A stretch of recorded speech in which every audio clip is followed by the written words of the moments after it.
Now we're going to talk to Jeff Bartholet, the person who interviewed Harold Ford Jr. of the Democratic Leadership Council for Newsweek. We talked about this extensively earlier in the show. Now Jeff joins us. Jeff, welcome to the Young Turks. Thank you. Jeff, I question a lot of what Harold said there, and I want to get to that in a little bit. But I actually have a small bone to pick with you as well about your first sentence. I don't know if it's small, medium-sized, large. We'll see. You say here in the beginning of the article, liberal activists tend to dominate the Democratic Party's nominating process, but it's the centrists who help the party win national elections. And then, then Harold Ford Jr. is a centrist, etc. There's two problems with that, I think. First of all, I think, normally speaking, you'd be very right. Anything pre-2000, pre-2002, maybe even 2004, yeah, of course, the right wing appeals to the right wing during their primaries, the left wing appeals to the left wing, and then they come to the middle. But I feel that the center has moved so much in the country that that formula doesn't really apply anymore. Because is the center of the country between Hillary Clinton and Dick Cheney, or is the center of the country somewhere else? And if it is somewhere else, will the Democrats really appeal to more independent voters by going more towards the Republicans? I don't think that really applies today. Well, I don't know. I mean, it depends, I guess. How do you see the Democratic lineup, and where would you put, would you put Hillary closer to the center, or would you put somebody else closer to the center? I think Hillary Clinton, out of the Democratic candidates, is clearly the most to the right from the rest of them. So if you say that she's most to the right, then let's look at doing. She's creaming everybody so far in the polling, and so one would expect that she is drawing on some support that is further to the right than the kinds of people that say the netroots types would favor, like Obama and Edwards. Well, that's that may change. That may change in the coming couple of months, but that's the situation as it is now. Well, Jeff, that's a very fair and interesting point, and I think there are a lot of different reasons for why Hillary Clinton's in the lead. And there's two theories on the netroots in my mind. One is they're to the left of the party, and so they try to drive the party to the left, as some of the radical right tries to drive the party to the right. And sometimes they succeed, but overall they're still considerably, the mass of the electorate is in the middle. The other theory is that they're a leading political indicator. And where they go is where the rest of the party is going to go in some period of time, 6 months, a year, 2 years, whatever it is. So in that theory, and that's the theory I subscribe to, Hillary Clinton has enormous name recognition and is the presumptive leader. We've been told right from the get-go she's the presumptive leader, and if she doesn't screw up, which she hasn't, that she will continue to be the leader. And the rest of the country views Hillary Clinton not as we do, as the most right-wing of the candidates, but as the one that is most hated by the Republicans. So has the rest of the country caught up to what the netroots, the bloggers, etc., think of Hillary Clinton, which is that she's actually the most right-wing candidate? Do you see what I'm saying about that? I guess so, but I focus on your point that if you accept that they are an indicator of where things are going, then you said whether it's 6 months from now, a year from now, 2 years from now, or some further point out. Well, that timeline makes a huge difference, obviously. Because we're on a timeline where decisions are going to be made in the next few months, really, first of all, and then in the next year. So if the netroots types are an indicator of where the party is heading 2 years out, that's sort of irrelevant to the discussion of, where we're going to be at election time. I do think also that, parties, either party is going to have, they're going to be vying for the center, once the primary process is over. And I don't think that you could argue in the 1 year time frame anyway that the netroots types represent the center of the country in that time frame. Yeah, I think you could argue that. And let me explain what I mean. We're talking to Jeff Bartholet. He actually interviewed Harold Ford Jr., the head of the DLC, for Newsweek, and we're talking about that article that's in this week's Newsweek. Jeff, I would turn that question around. And first of all, I think the primaries speed up the process. So what might normally take a year might only take 3 months once you get into the primaries and everybody's paying attention. But I would reverse the Hillary Clinton question on you. Do you think that the country views Hillary Clinton as the most right-wing candidate among the Democrats, or perhaps they mistakenly view her as the most left-wing candidate? Yeah, well, that's a good point. I mean, I think whether I mean, there's certainly on the Republican side, there are people that are going to view Hillary as a kind of a Trojan horse. She can pretend to be right wing, but she's not. She's a secret radical, and if she gets into power, et cetera, et cetera. But she's obviously.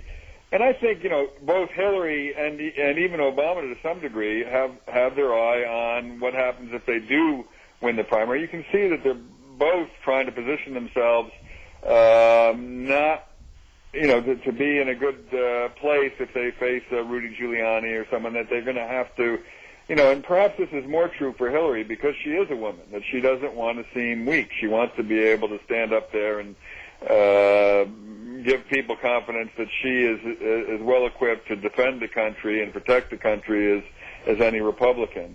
But you also see even Obama. I mean, neither of those candidates are saying that they're going to pull the troops out right away from Iraq. Sorry. Yeah, no, Jeff. What I was going to say, look, whether you pull the troops out right away or in some timetable, I think where that lies in the center of the country is certainly debatable, and I'm not going to get into that debate, and I honestly don't know where the center of the country lies on that. I know the center of the country is for withdrawal on some time schedule. I don't think that it's immediate, not as far as the polls indicate. My opinion might be different, but that's what the polls indicate. Now, but when you look at the polls, when they ask why are you dissatisfied with Congress, not just Democrats, but independents, the centrists, the middle of the country, indicate we are dissatisfied with the Democrats because they don't fight the Republicans enough. So I'm not sure that I agree with what Harold is saying in the interview that you had. Which poll is that? That says that the independents and people in the center of the country say that the Democrats aren't fighting the Republicans enough, and that's why they're dissatisfied with Congress? Jeff, it's a very fair point. I saw 2 different polls that say that. I don't have them in front of me, but I will email them to you.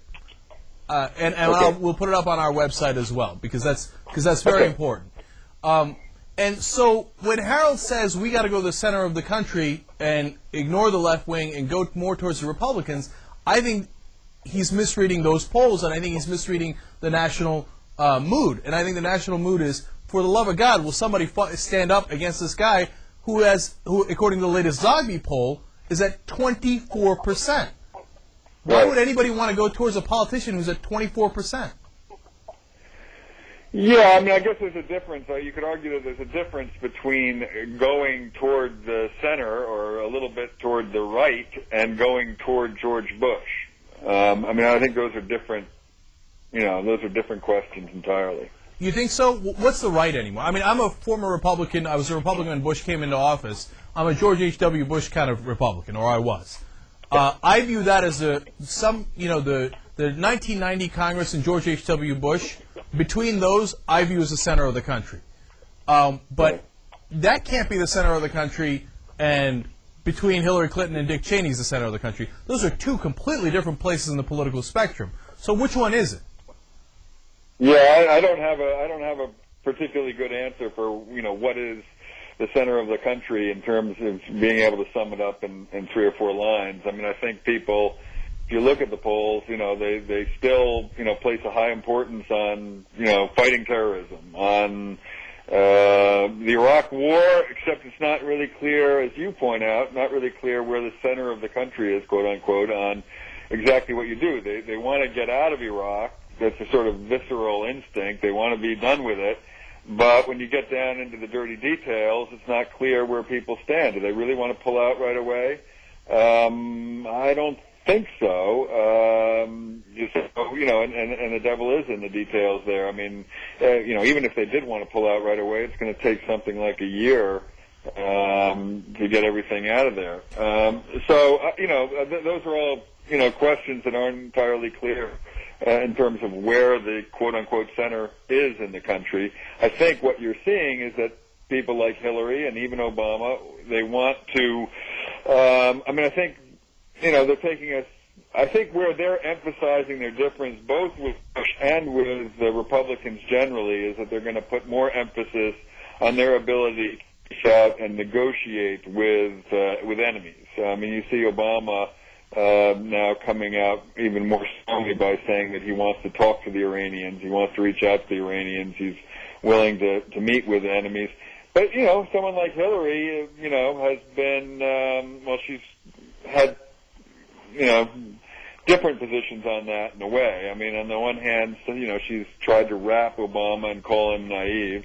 On the other hand, she's also trying to say that she's more willing to negotiate with enemies and more willing to use diplomacy and aggressive diplomacy than the Republicans. The reason, and I'll just ask one last question about this, Jeff, and then we're, of course, as always, on the radio out of time. And we're talking to Jeff Bartlett. He's did Newsweek's exclusive interview with Harold Ford Jr., the head of the DLC. And what I'm mainly disputing is that the Democratic Leadership Council, which I thought was very centrist when Bill Clinton was in office, is no longer centrist, and I wouldn't go to them as the centrist point of view. I don't know if they are the centrist point of view. I certainly would, Ford would argue that.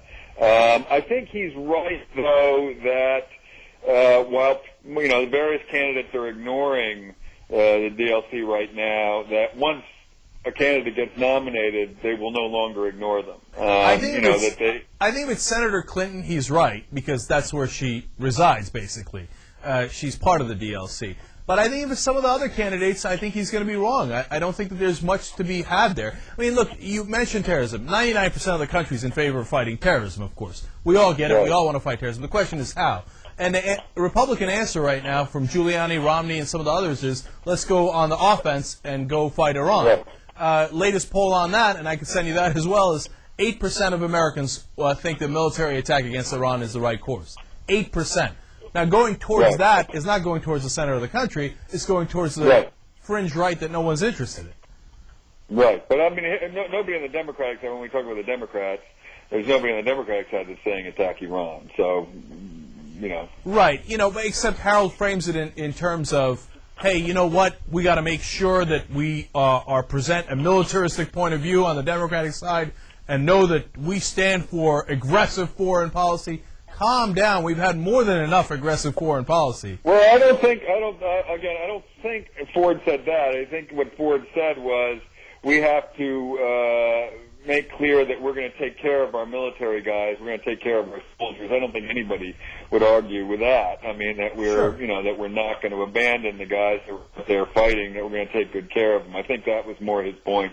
I think he also did mention aggressive diplomacy, and, he was a little vague on values, but he said something about making sure that we're in the mainstream as far as values goes. I think you have to keep in mind about Ford is that he's he's a Democrat who's trying to win in Tennessee, and he sees the future of his political career in Tennessee, and he's African American, and if he's going to win in a southern state like that, he's going to have to take more conservative positions than many others in the Democratic Party. Yeah, my problem with Harold, I keep calling him Harold because I went to college with him, but Congressman Ford, whatever we want to call him, is that he keeps buying the Republican framing. The first three things he said to you, Jeff, were, hey, we got to prove to Americans that we're strong militarily.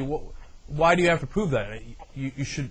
It seems like you agree with the Republican philosophy that you're not strong. We have to prove to them we can cut taxes. Man, my God, man, have we not cut taxes enough? And we have to prove to them we have mainstream values. You're right, he's running in the South, and he's going to continue to run in the South, and I understand that. But the flip side to that is, out of all the people running for Senate that were Democrats, he's the only one that lost. Right. So I'm not sure. I don't think anybody's arguing that he would have won if he had taken more liberal positions. I guess that's my point. The difference, and this is what I always drive at, is it's not more liberal positions. I'm not in favor of more liberal positions. I'm in favor of stronger positions, where we say, where the Democrats say, look, this is our positions, and we're not going to move off of it. And it's not weak to think that we should do diplomacy. It's not weak to think we should do negotiations, and it's not weak to stand up for the U.S. Constitution and fight for those. And I think that's the underlying problem of the DLC these days.